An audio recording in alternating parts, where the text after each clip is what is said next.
Well, here we go for the third day of the Ebor Festival. And before I go any further, how unlucky was our lovely Gisela, who got the runners-up spot in her first 3 races on Wednesday, before it all dropped right with Ombudsman in the Juddmonte. To be fair to Gisela too, that race had been the subject of the Eulo Weekender podcast a couple of weeks back, before the runaway pacemaker Burr Castle had even been supplemented. Ombudsman came up with the goods, just as she thought.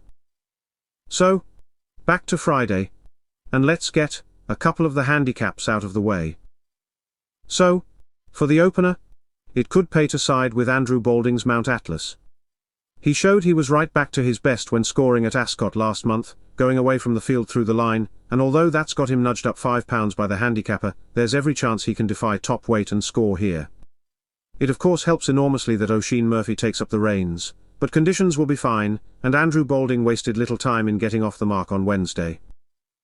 Emmett Mullins has a knack of placing a horse, so as this is his sole runner at York this week, this song is for you has to be noted, as is Julie Camacho's Nakib. Mount Atlas to score in what doesn't look the strongest lineup for the grade. At the other end of the card, Clive Cox can take Friday's last with Fear Not, whose win in a decent handicap at Ascot looked a useful piece of form. This Invincible Spirit colt relegated long-time leader Bullet Point to second in that close finish, and he can progress again to win this, and make it 3 from 5 on turf. This is an easier track than Ascot, where he was third in the Britannia Stakes at the Royal Meeting, and the £5 hit from the handicapper looks manageable to me. Yarmo Be There, a listed juvenile winner, must be on my shortlist in a handicap, while Charlie Appleby's 5th column is capable of winning in this grade. Taroom seems to have lost a little form as this season has progressed, but with Oisin Murphy booked is likely to have some supporters. But Fear Not looks the one to follow. Friday's nap goes in the feature, the Nunthorpe. There's been plenty of excitement about Ger Lyons' Lady Eamon this season, and she does indeed look a very smart one. But it's been a long time since a 2-year-old won this. On that basis, although it would be a fantastic win for the Starman filly, I think I'll plump for Adrian Murray's Arizona Blaze, the Sergei Prokofiev colt who's just as speedy as his sire. He got upsides of the reopposing Magira and Rumstar in the Sapphire Stakes at the Curragh last time out. So lines up here in top form.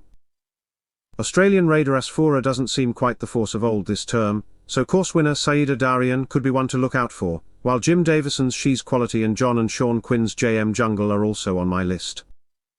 Arizona Blaze to win the Nunthorpe, with Saida Darian the danger out of stall 2, while Lady Eamon acquits herself well to claim minor honours. My next best is up next, in the Fillies handicap. I know that Gisela's been talking up the Guyath progeny coming through, so I'm taking my chance on Zgata. Of course, it's Oisin Murphy that gets the ride as the new retained rider for Emad Al-Sagar, and she certainly put in a decent run in the Sandringham at Royal Ascot over the Bear Mile. So back to a trip that she's already scored at this season, does appeal. William Haggis's Wonder Star is one that's going the right way and can improve again, and of course Charlie Johnston's Blessed Star is by Près de l'Arc de Triomphe winner, Sotsas, so should have this trip in her range. All in all, an intriguing Fillies handicap. But Zgata is the one I'm going for. In the Lonsdale Cup Stakes, Trawlerman, our nap for the Ascot Cup, where the field couldn't lay a finger on him, is going to go off at a very skinny price. Considering he won the Ebor in 2022, there's no concerns over this track, and Trawlerman sits at the very top of the Stayers division since the retirement of the great Kyprios, and will be expected to win this. Stablemate Sweet William is going to fight out second place with Carl Burke's Smart Al Kareem, with Al Naya close behind. Trawlerman to do just what he did at Ascot, though Al Kareem might try to take him on for the lead. But however it pans out, Trawlerman's winning this. Up next in the Gimcrack, I'll stick with Reciprocated. Tried at 7 furlongs Ascot latest, but got a bit lit up and ruined his chances and perhaps didn't quite see the trip out either. So, all in all, the return to this 6 furlong trip, over which he's already won twice this season, should be just the ticket, especially on this flat Knavesmire track. Ed Walker's Do or Do Not makes obvious appeal with placed efforts in 3 Group 2 contests, but there's a suspicion he might need a stiffer test, so Reciprocated is preferred. Rafe Beckett's Egoli may rate the bigger danger, having already won here over this trip, while Andrew Balding won this last year, so Comical Point with Oisin Murphy aboard can't be looked over. A pretty hot renewal in store. But I can't get away from Reciprocated with Carl Burke doing so well with his sprinters this year. In the Convivial Maiden Stakes, plenty of interest is sure to be shown on Kevin Ryan's Inish Beg, considering he went for £500,000 as a yearling, but first time out is always a bit of an unknown.